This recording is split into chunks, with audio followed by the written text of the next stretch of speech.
Hello, and welcome to my thoughts and opinions regarding J-Star's Victory Versus for the PlayStation 4. This is a delisted game uh, because it got delisted because of its successor, Jump Force, came out, and funny enough, Jump Force was delisted as well a couple of years ago.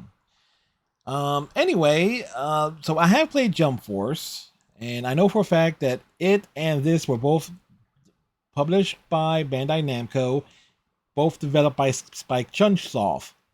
And one thing that sticks out to me right off the bat is, why did Jump Force get nerfed in terms of features in comparison to J Star's Victory Versus? Because this is the much better game. This has the better roster. This has, and by that I mean by roster I mean representation of anime and manga that were featured in Shonen Jump. All right. Both games have like Dragon Ball represented. Both games have One Piece, Naruto, Bleach, Fist of the North Star. But this game also has like your non or things like non like kind of serious ones. Like it has Lucky Man. It has Kuriko's Basketball, which is not even a manga anime that is known for fighting. It's a basketball anime. But this is where the genius of this game comes into play, in that it's a 2v2 tornado tag, as opposed to Jump Force being a 3-on-3 arena tag where you just 3-on-3 tag fighter. That's what Jump Force is. But this J-Star's Victory is a 2v2 tornado tag, meaning all four of your fighting characters are on the screen at the same time, running around the arena with fully destructible environments, and you also have assist characters. So characters are from manga or anime franchises that are not fighting based, or either comedic, slice of life, sports based, because there's also a volleyball one represented in this game as well. Those characters and those anime franchises are represented as supports. So think the support system almost in a way acts to an extent almost like Marvel versus Capcom 2 support system. But you have more control, you're able to pick who you want, and your main fighting cast can also act as supports as well. Although you have to be a little bit more aware of what their support abilities and functions are. But you have that great versatility. So you have this game has a better roster, has a much better fighting system, with it being a 2v2 tornado tag. It's total mayhem. Um which is blew my mind, considering that this game originally was on the PlayStation Vita, of all things. So it's like, okay, so that's marveling. And I'm saying this, I'm someone who will defend Jump Force. I like Jump Force, but its predecessor is much better. Other areas where this game shines is in terms of the stages. Now, Jump Force had you had a nice, felt more generic in terms of its stages. Okay, you had like the Namek stage that I vividly remember, but then you had like New York City, and then you had like open fields and stuff like that, but nothing really felt like it was representing the actual animes and mangas that were being represented. This game does. There is a Saint Seiya stage. There is a Dragon Ball stage. As a matter of fact, only one, and it is Namek, which is actually one of the cooler stages. There is a oh shoot, I can't. I'm not struggling to think of all the individual stages, because there is a nice variety. There is a Doctor Slump stage, Penguin Village. Granted, that can also count as Dragon Ball, but because it's Toriyama's, that it's one on the other. But yeah, Penguin Village has a stage. As a matter of fact, Arali is in this game. Matter of fact, if you want to recreate the fight between Arali and Vegito one on one, you can do that in this game, right? And trust me, Arale is a hoot to play with. And but speaking of those two characters, if you have this game shines through in terms of its charm with character interactions. If you have characters that are teamed up, they will make individual comments. Like Arale will make a comment about, "Oh, she's poking some poo." Vegeta will follow up with, "What a vulgar woman." Opponents on opposite sides. If Luffy is on one side of a fight and Boa Hancock is on the other, uh, Boa was like we express regret that she's not teaming up with Luffy, and which is actually pretty cool. Then you have like I know Saint Saya had a great one. And I can't remember the name of the character. It's like a dandy character. It's one of the weirdest looking characters I've ever seen, but there is a nice variety there. Now, where this game shines with as well here in 2024, the online still works. Matter of fact, if you have no one to play with online, you can do online matches against the AI. It doesn't really matter one way or the other, but you just have to. But it counts towards the trophy. But this match here features myself and another person that joined in randomly. So you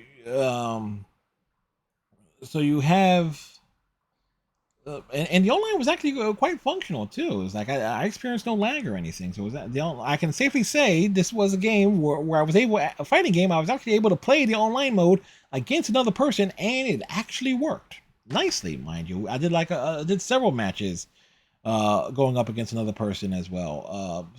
So that which was pretty neat and fun. The music shines through as well. Like every individual arena stage, the music sounds like it will fit the vibe of the stage and the anime in question. In the adventure mode, that's where the more of the characterizations and the attention to detail really shines through.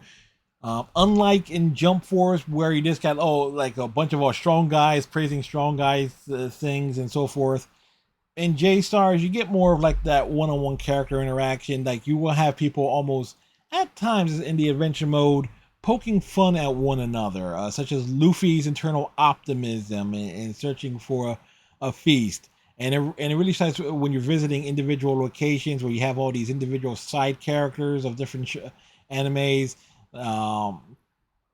like making comments, either busting the chops of one of the characters that is being featured. Like for example, Ace from One Piece goes to one town and is accused of being a criminal when he hasn't even done anything. Then you have like running gags was like, say if you take Yusuke to one of the various high school that around there, that he will be accused of like how can you save the world when you don't even take care of your appearance? Basically ripping into him because he is a delinquent, for lack of a better term. So we're talking about the destructible environments, as you can fully see here. Talking about the music, the character interactions. If there is now, this game does have a problem though. It is that you can't play as every single character right off the bat. Matter of fact, you don't even get like enough characters to really sink your teeth into it right off the bat. You actually have to unlock every single support character and every single fighting character.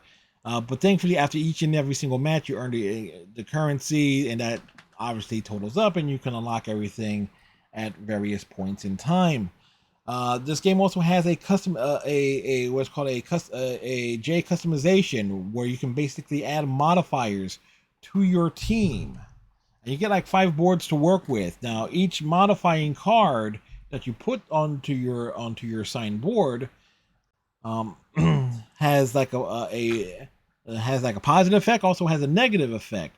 Now, the negative effects can be removed if you get the right combination of cards together. And best part is when you and it definitely helps in the adventure mode where you can have like lines of like 6 lines crisscrossing, and so you can totally max out. Like you can get all these buffs going into a fight. In outside of the adventure mode, a lot of those buffs are kind of nerfed a little bit because you lose 2 slots. Because but you still get like enough combo lines to work with. So if you want to try and maximize what you do outside of the adventure mode, either an online play or 2-person co-op. Matter of fact, that actually raises a question here because this game clearly has a 2-person co-op mode in terms of some of its non-adventure mode features. I'm just wondering, does do split screen or something like that? Now, I do have another PlayStation 4 controller. I should obviously have tested it, but it does make me wonder, though. Like splitting half the screen down the middle, that seems like quite surreal. But I know if you're teaming with someone online, you get the full screen experience. Let's see. Anything else? Oh yes, the trophy list. Near as I can tell, it is actually something that is reasonably can be done. There are only 2 trophies. At the time I am recording this, I have all but a handful of trophies, not counting the platinum. I am missing 1, 2, 3, 4, 5 trophies needed to get the platinum, and 2 of which are tied to the adventure mode. And the only reason why I didn't do that is because time to move on from this game after completing 1 of the 4 campaigns, and that also leads to it there.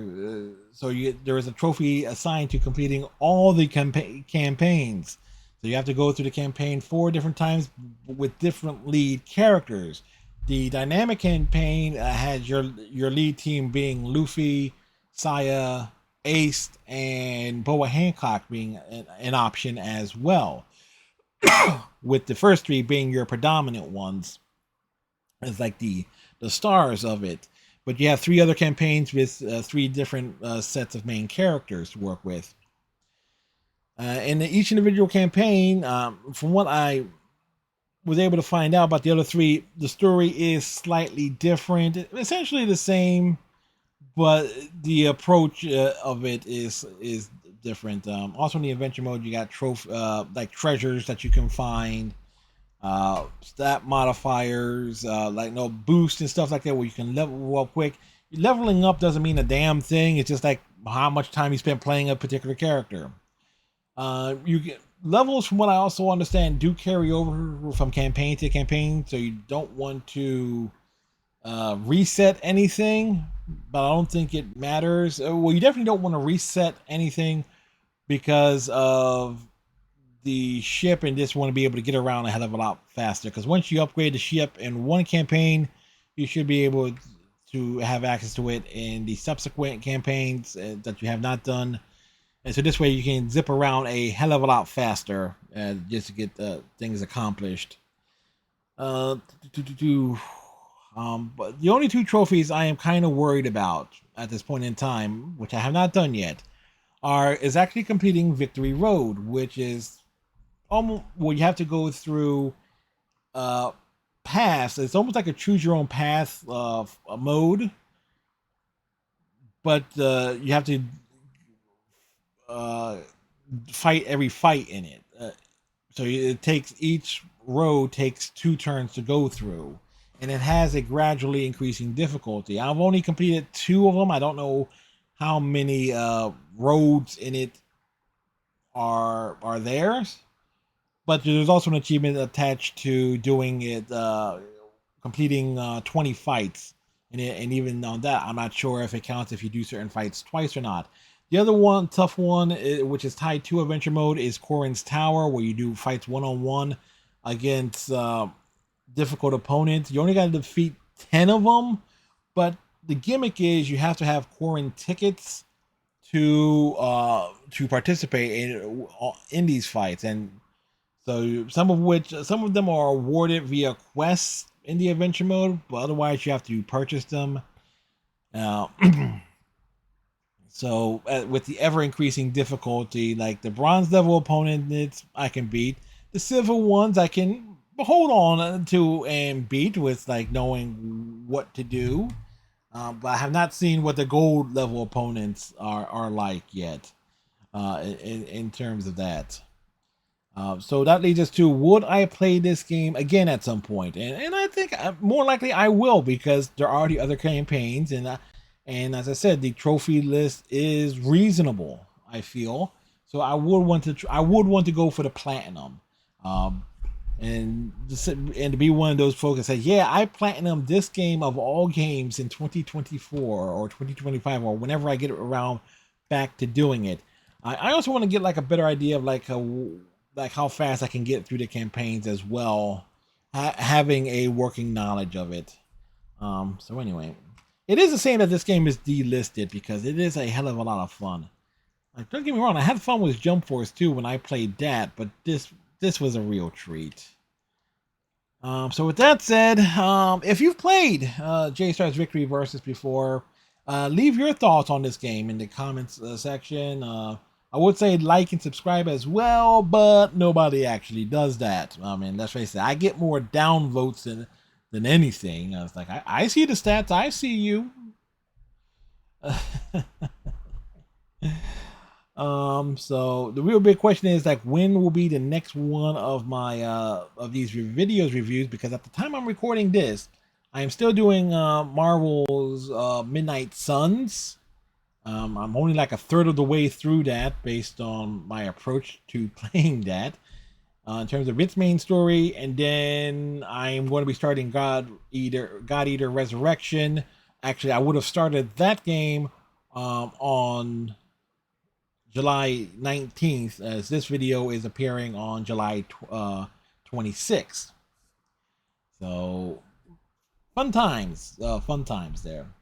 So with that, let's end this video. So we already did the thing about you tightening your friendship bracelet. Stay safe.